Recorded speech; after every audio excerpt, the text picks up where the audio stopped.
My boyfriend, Oscar, refused to make our relationship public. Everyone thought I was just chasing after him. Then one day, right in front of everyone, Oscar impatiently told me to stop bothering him because he already had a girlfriend. The whole school laughed at me, while he sweetly wrapped his arm around his stunningly beautiful girlfriend and walked away. I chose to leave. When Oscar realized I was truly gone, he went absolutely insane trying to win me back. Judy, can you seriously just stop bothering me? It's making my girlfriend really uncomfortable. Oscar's harsh words, meant to publicly reprimand me, boomed in front of the entire school. The lights on the field were dazzling, and the outdoor concert was at its peak. But in that moment, all the noise faded away. All I could hear was the chorus of snickers and whispers from my classmates. Oh my god, so she really was just a pathetic hanger-on. I'm dying! Did she actually think she was the school heartthrob's girlfriend? Ugh, seriously embarrassing. I froze, feeling like a joke stripped bare of all dignity. Tears were burning in my eyes, but I swallowed them down, fighting them back. Because right now, Oscar was holding the hand of the school beauty, his gaze so tender it almost suffocated me, a tenderness that was never for me. And I, after 3 years of sitting next to him, getting him water, and fending off countless admirers, actually thought I could earn a little bit of genuine affection. The result? His cold dismissal, stop following me, sent me plummeting from cloud 9 straight into the dirt. My phone screen was still on the last text I'd sent him, "Are you coming back tonight?" "I'm waiting for you." And his reply, broadcast for all to witness, was that icy voice message, "Don't bother waiting.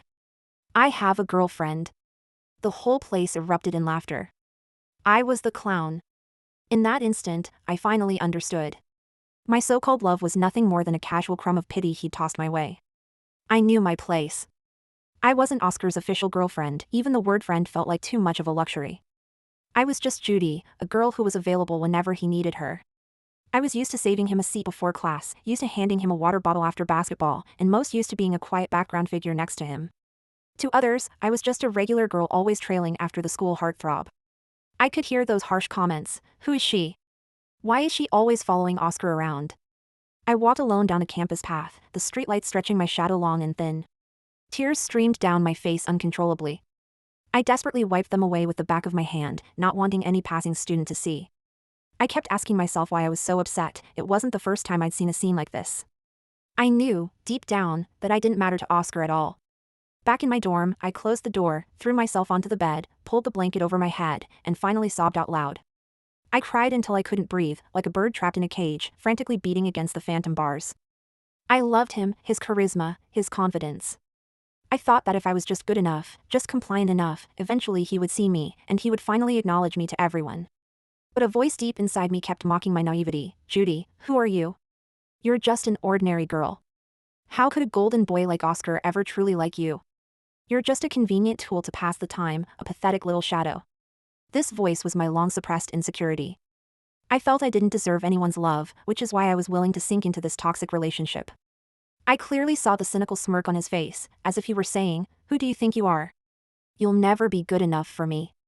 That look hurt me more deeply than his public humiliation. I lay in bed all night with my eyes wide open, my heart feeling like it was being relentlessly crushed. Oscar's public shaming, the students' snickers, the scenes played back on loop in my mind.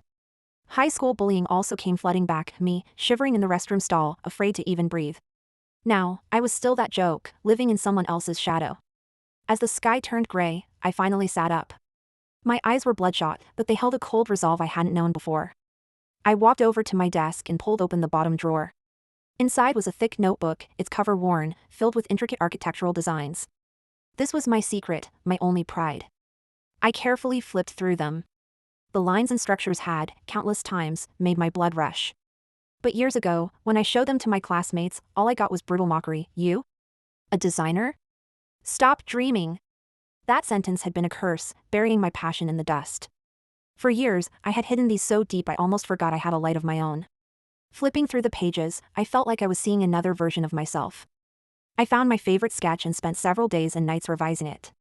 Finally, I finished a drawing of a skyscraper, soaring into the clouds, solitary and resolute, just like my current state of mind. Tears blurred my vision, but my hand was steadier than ever. I suddenly understood, instead of begging for attention that wasn't mine, I needed to desperately light myself up. I opened my laptop and pulled up a link I'd never had the courage to look at, the Emerging Designers Competition, hosted by a top-tier international architecture firm. My heart pounded like a drum. This time, I barely hesitated before clicking the registration button. For 3 days and 3 nights, I survived on instant noodles and coffee, digitizing every page of my thick portfolio. I shed my humility, pouring my anger and stubbornness into every line. Not for Oscar, not to prove anything to the people who looked down on me, but for myself. Just as I was agonizing over whether to submit, my phone screen lit up.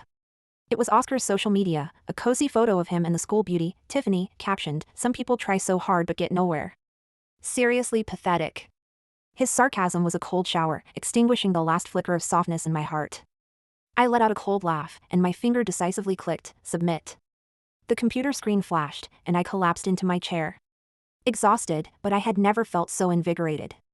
From today on, Oscar was out of my life. I was going to use my own talent to find my own light. Half a month later. When I clicked on the email, the bold text on the screen instantly brought me to tears. "Congratulations, your entry has been shortlisted for the Emerging Designers Competition final and has been awarded first place." I hugged my laptop, crying like a child. But this time, it wasn't tears of shame or heartbreak. It was the glorious relief of freedom. The acceptance letter in my hand was an internship offer from that globally renowned architecture firm. It was the first true trophy of my life. Not Oscar's fake sweetness, not a handout from someone else, but an honor I had earned, little by little, through sleepless nights, hard work, and my trampled dignity. I placed it on my desk, treasuring it like a weapon, telling myself, from today on, I am Judy the designer, no longer anyone's shadow. The first time I stepped into my dream company, I was wearing a professional suit, my feet awkwardly navigating high heels, filled with nerves and excitement. The place was glossy and vibrant, everyone was confident and sharp, as if this were a battleground for the strong. I thought that if I just worked hard enough, I could hold my ground.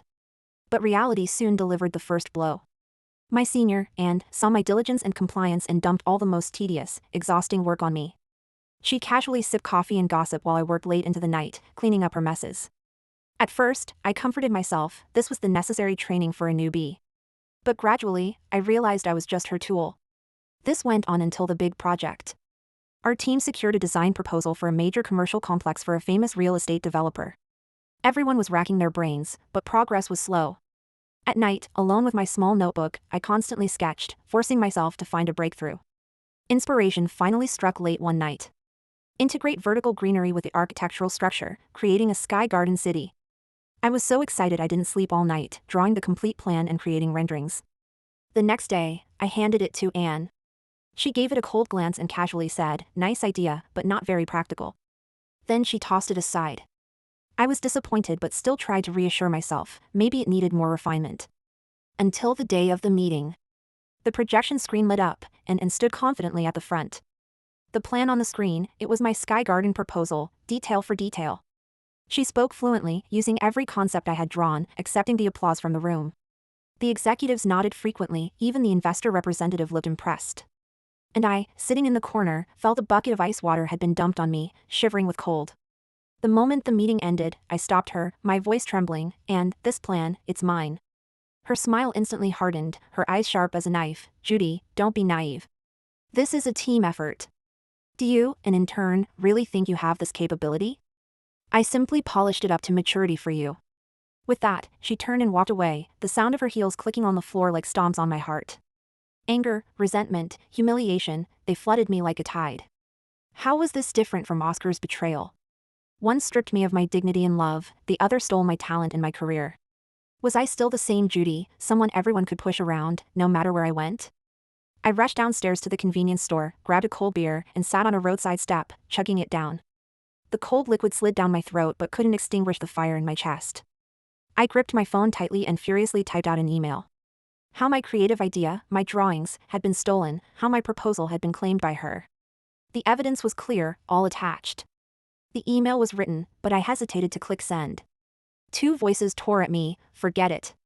You're just an intern. Cross her, and you'll ruin your future here. No. If you put up with it one more time, you'll forever be trampled underfoot. You have to fight for your own dignity."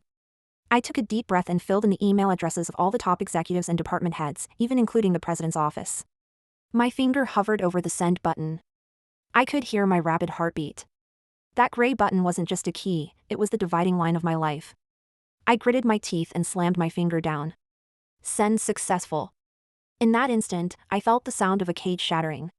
My chest was flooded with an unprecedented mix of exhilaration and terror. I didn't know what awaited me tomorrow. But I knew that from this moment on, I, Judy, had finally stood up for myself.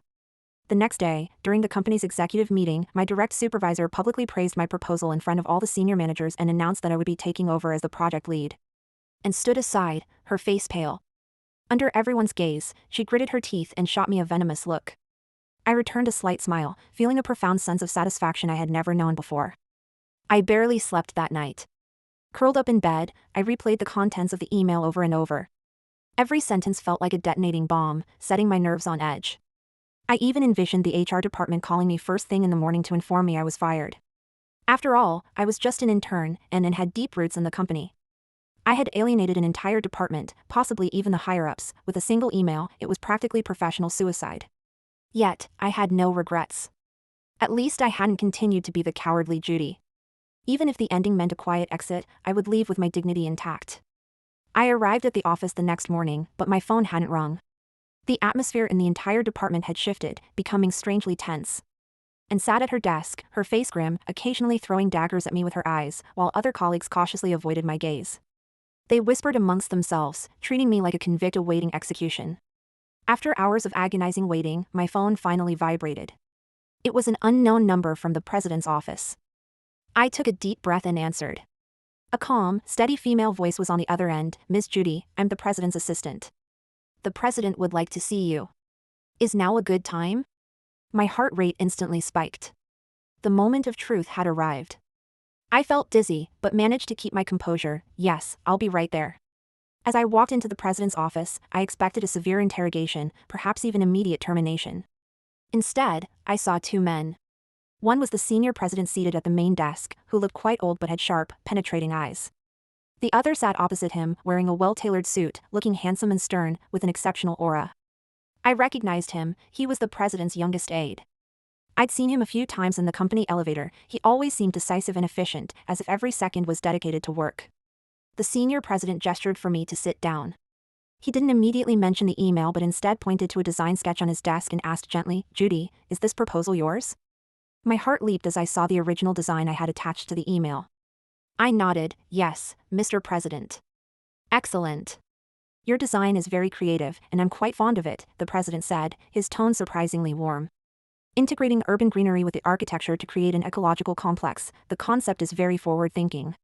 He looked up, meeting my eyes with a hint of admiration. "Young people need talent, but even more so, they need courage.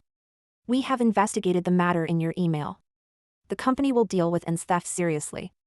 But more importantly, your willingness to step forward and defend your work is truly commendable." My eyes instantly welled up. I thought I was facing judgment, but instead, I found validation. I choked up, looking at him gratefully. All the resentment and fear I'd carried for years melted away, turning into tears of relief. Leaving the president's office, my legs felt shaky. I could barely stand. Leaning against the wall, I finally let go, tears flooding out like a burst dam. They weren't tears of sadness, but of survivor's relief, the release of 3 years of injustice, and the profound emotion of finally being seen. "Are you all right?" a deep voice sounded behind me. I looked up. Through my blurred vision, I saw the president's aide's composed face. He held a packet of tissues, silently handing it to me. I took the tissues, furiously wiping my eyes, my voice hoarse. "I'm fine, I've never been that brave before." He said nothing, only offering a slight, almost imperceptible curve of his lips. His eyes held a softness I'd never seen before. He spoke quietly. "You are very brave, and very capable. Your talent and integrity deserve to be recognized." His words flowed into my heart like a warm current. He didn't ask what happened, yet he perfectly understood my inner turmoil. He didn't know that everything I had gone through was just to stop living in someone else's shadow. I looked at him. In his deep-set eyes, there seemed to be a reassuring strength. After that visit to the president's office, my life felt like it hit the fast-forward button. And was disciplined by the company and transferred out of the department. I, the inconspicuous intern, was suddenly the highly regarded genius designer. The senior president designated my proposal as a high-priority project, personally supervised by his aide, Daniel. My days were full and hectic. I poured all my energy into work, leaving no time to dwell on the miserable past. I cut my long hair, switched to more professional, sharp outfits, and my gaze became more confident and resolute. I hadn't heard anything about Oscar in a long time. It was as if he'd completely evaporated from my world. I assumed he and his school beauty girlfriend, Tiffany, were living happily ever after, until the day I casually overheard some underclassmen talking about him. Oscar apparently got dumped by Tiffany recently. Heard he was too clingy and arrogant and drove her away. Yeah, and he supposedly tried to get back with Judy, but she wouldn't even give him the time of day. Serves him right. After publicly humiliating her in front of the whole school, now he wants to crawl back? The words were like little pebbles, causing a ripple in my calm heart. I felt no emotional stirring, only a slight amusement.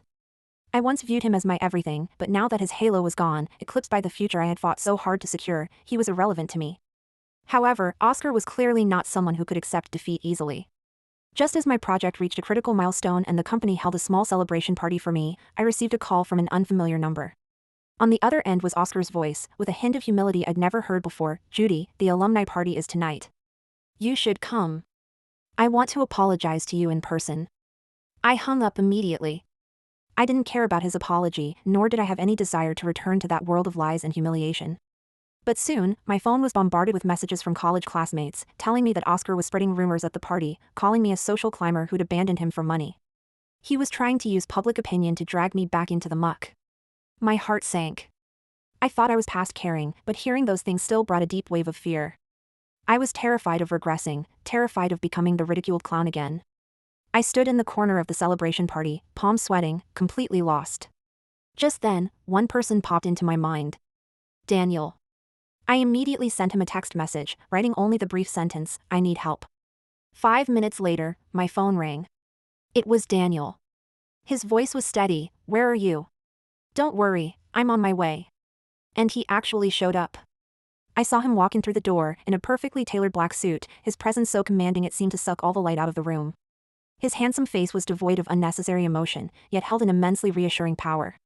He walked straight toward me and, in front of everyone, took my hand. "Hi, babe," his voice was quiet, but loud enough for the surrounding people to hear. I froze. Before I could process what was happening, Oscar approached us. He looked at me, then at Daniel, his face etched with disbelief. "Judy, how could you?" Daniel gave him no chance to speak. He gently pulled me closer, his gaze sweeping over Oscar with an air of absolute dominance. "Hello. I'm Judy's boyfriend, Daniel." In that moment, the entire party erupted in murmurs. All eyes were on me, shock, jealousy, and admiration. Oscar's self-important aura was instantly crushed. His face was a mask of shock, anger, and disbelief. He wanted to say something, but not a single word escaped his lips. He could only stare at me and Daniel, standing together in the spotlight. Finding confidence in Daniel's presence, I spoke slowly and calmly, loud enough for everyone to hear. "Oscar, I was never anything to you, was I? And we won't have any further dealings." Then, I took Daniel's hand and walked out. Watching Oscar's dejected figure, I felt no thrill, only the quiet relief of having shed a heavy burden.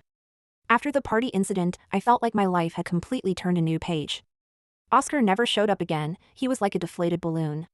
His former prestige, utterly crushed by Daniel, vanished completely. My phone finally fell silent. The people who once laughed at my expense were now showering me with compliments on social media, as if we'd never had any history. My relationship with Daniel also became more nuanced. After the party, he walked me home, and we talked for a long time.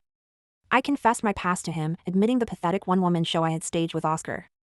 I thought he might find me ridiculous or pity me, but he simply listened quietly, without a hint of disdain. He told me, "Judy, you are very brave. Everything you went through is just shaping you into a better version of yourself."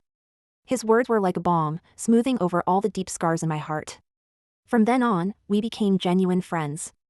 At the company, we maintained a professional superior-subordinate relationship. He was rigorous, professional, and demanded high standards from me, but whenever I hit a roadblock, he could pinpoint my issue and provide the most effective advice. Outside of work, we'd grab coffee, talking about our projects and our lives. I gradually realized he wasn't like Oscar, living only in his own spotlight. Daniel had depth, intellect, and a rare respect for people. As graduation season approached, I faced new choices. Thanks to my excellent performance during the internship, I successfully received a formal offer from the company. This should have been a moment for celebration, but then, a sudden piece of news plunged me back into anxiety. The company held an executive meeting to announce the senior president's retirement and that his son would be taking over as the new president. When the name of the new president was announced, Daniel. My heart felt like it was instantly clenched by an invisible hand. It was him. The young aide from the president's office, the fake boyfriend who rescued me at the party, was going to be the future head of the company. An immense pressure instantly washed over me. I began replaying every moment we had shared. Every word he said to me in the president's office, the moment he took my hand in front of everyone at the party and announced I was his girlfriend, all those private evenings we spent chatting over coffee. I felt like an idiot, having shamelessly exposed my vulnerability, my worries, and my confusion in front of him. And he, all along, was the high and mighty CEO. This massive disparity in our status was hard for me to accept. I worried that one day he would think I wasn't good enough for him, that he would regret helping me, and that our pure friendship would be corrupted by his power. I even started to doubt whether his kindness toward me was simply because I was a designer his father valued. I didn't know how to face him, or how to face myself. Just as I felt utterly lost, another promising company extended an offer to me. It was an architecture firm in a different city. While not as famous as my current company, I loved their design philosophy, and, most importantly, Daniel wouldn't be there. I sat in the office, looking at the formal offer from my current company and the invitation letter from the other city. The two documents represented two different futures. One was glossy, yet fraught with uncertainty and pressure, the other was calm and steady, allowing me to escape a past that made me feel uneasy. I chose the latter without hesitation. I decided to leave quietly, move to another city, and start a completely new life. I didn't tell anyone, only silently apologizing to Daniel in my heart. Perhaps, only by truly leaving could I finally claim my own light. The very day I submitted my resignation, an anonymous rumor began circulating on the campus forum and within the company. It was a long post alleging I was a schemer who'd used underhanded means to climb the ladder and abandon my college boyfriend for money. The rumors escalated quickly, and I became the target of public scrutiny. Everyone looked at me strangely. I felt that helplessness and fear again, as if I were back on that night Oscar publicly humiliated me. I thought my plan was flawless. I hadn't told anyone, quietly submitting my resignation with a simple reason: for personal development. I wanted to disappear from Daniel's world just as silently as I had left Oscar's. I bought a train ticket to another city, packed my bags, and sealed away everything related to the past, ready to start my new life. But I never expected my plan to be ruined the very next day. It was a drizzly afternoon, and I was doing my final tidying in the apartment. Suddenly, there was an urgent knock on the door. I opened it. It was Daniel. He wasn't carrying an umbrella, and his black suit was soaked with rain, making him look somewhat distressed. Water droplets clung to his hair. His handsome face was etched with anxiety and exhaustion. He stood before me, breathless, his voice rough. "Judy, I finally found you." My heart plummeted, and I instinctively tried to close the door. But he braced it with his hand, a look of pleading in his eyes. "Judy, wait," he gasped. "I've been looking for you for ages. I went to HR, and they said you resigned. I called you, but you wouldn't pick up. I had to search floor by floor. I didn't know which building you lived in, so I started from the first one and knocked on every single door." Looking at his disheveled state, I asked in disbelief, "You knocked on every door?" Daniel nodded, his deep eyes filled with sincerity and pain. "HR told me you turned down the company's formal offer," his voice was low. "They said you had a better option." I lowered my head, unable to meet his gaze. Daniel was silent for a moment. He then raised his hands and gently cradled my face, forcing me to look directly into his eyes. The sincerity and agony in his look startled me. "Judy, look at me," he said softly. "We both know you have the future you want here. Why are you leaving?" My eyes instantly welled up, all my pretense crumbled. I don't know how to face you," my voice was choked with tears. "You're no longer just the assistant, you're the president. Things are different between us now. Your status puts pressure on me. I'm afraid that one day, you'll be just like Oscar, telling everyone you hardly know me in public." When Daniel heard me mention Oscar, a flash of hurt crossed his eyes. He slowly lowered his hands, his expression firm and genuine. "Don't be ridiculous," he said softly. "I'm not like Oscar. From the first time I saw your design, I saw the unique light you carry. I approached you not because of your background, and certainly not because of my father's instruction, but because of your talent and your courage. If you feel that my status is a burden to you," he looked straight into my eyes, his tone serious and solemn, "I can step back to a place where you can't see me. I won't let you feel any pressure anymore. I don't want you to give up on your dream. Your talent shouldn't be buried." Looking at his rain-soaked shoulders, a wave of profound emotion washed over me. I nodded, tears streaming down again. "Okay. I'll stay." Daniel smiled, the light in his eyes more radiant than the sun after a rain shower. He didn't move closer, instead, he took a step back, giving me space. However, it wasn't until the company press conference the next day that I truly understood Daniel's resolve. In front of all the executives, media, and investors, he announced the company's new direction. Then, he shifted his focus to the recent malicious rumors about me. As of today, I am the sole heir to this corporation. His voice was loud and commanding. Furthermore, I want to officially clarify that all malicious rumors about my associate, designer Judy, circulating online are slander. I solemnly promise that, going forward, anyone who dares to cross her will be crossing me.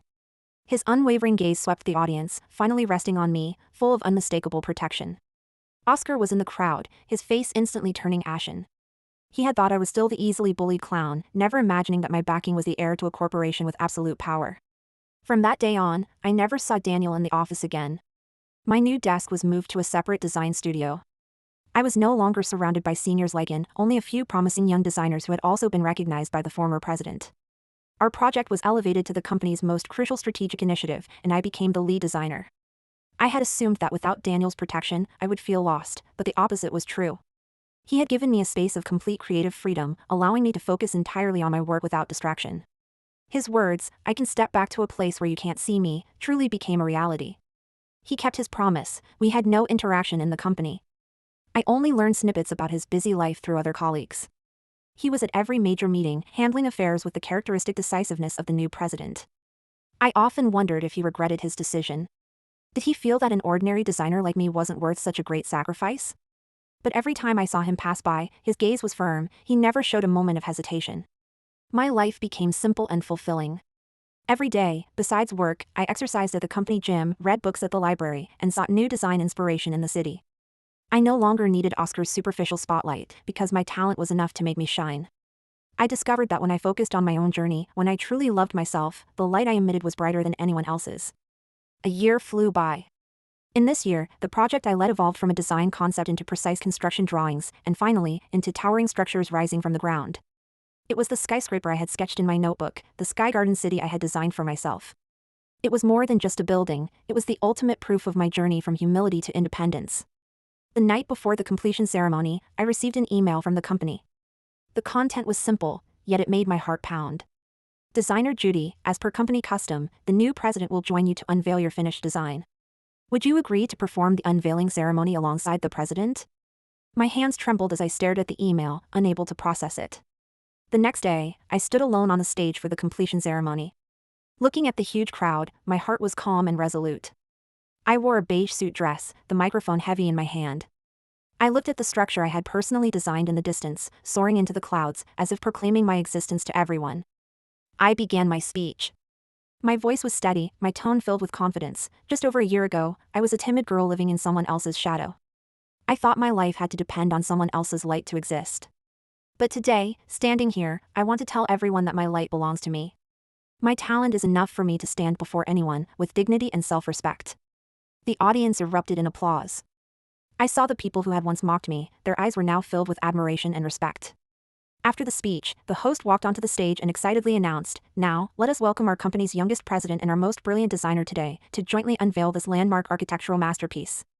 I looked at the red ribbon at the center of the stage, knowing he was coming. I took a deep breath and turned around, ready to face the man I hadn't truly faced all year. My reply to last night's email had been, "I agree." The host's passionate voice echoed as all eyes focused on me. I saw a red-carpeted aisle stretching from the stage edge into the depth of the crowd. The people parted slowly, and a familiar figure appeared at the end of the aisle. He wore a perfectly tailored black suit, his stride steady and powerful, each step syncing with my heartbeat. It was Daniel. His handsome face no longer held the exhaustion and distress of a year ago, replaced by composure and authority. His gaze cut through the crowd, landing accurately on me. In that moment, my heart nearly stopped. I had expected to feel nervous or overwhelmed seeing him again, but now, there was only a sense of calm and anticipation. He walked closer, step by step. Watching him felt like watching all my hard work and transformation over the past year. He had kept his promise, hiding his own brilliance so that I could grow without inhibition. He was absent from my world, yet constantly present in it. He was like the skyscraper I designed, towering and unyielding. He finally reached me, standing by my side. His gaze was warm and profound, just as it was when he handed me tissues outside the president's office a year ago. He extended his hand, and I gently placed mine in his palm. His hand was warm and strong, offering a long-forgotten sense of peace. We walked together to the unveiling button at the center of the stage. Under the scrutiny of everyone, I looked at him, my eyes filled with gratitude and composure. I no longer felt any inferiority, because I knew I stood here not because of him, but because of my own talent. My talent was enough for me to stand beside him. I spoke slowly, my voice low enough for only the two of us to hear. I once thought my life had to depend on someone else's light to exist. But now, I realize my light belongs to me. And you used your absence to bring my light to fruition. Daniel smiled, the brilliance in his eyes more dazzling than ever. He didn't speak, only tightening his grip on my hand. The host began the countdown, 3, 2, 1. We pressed the button simultaneously. The massive red ribbon slowly dropped, revealing the magnificent structure behind us, the sky garden city of my dreams. It shimmered in the sunlight, every piece of glass, every patch of greenery, told the story of my perseverance.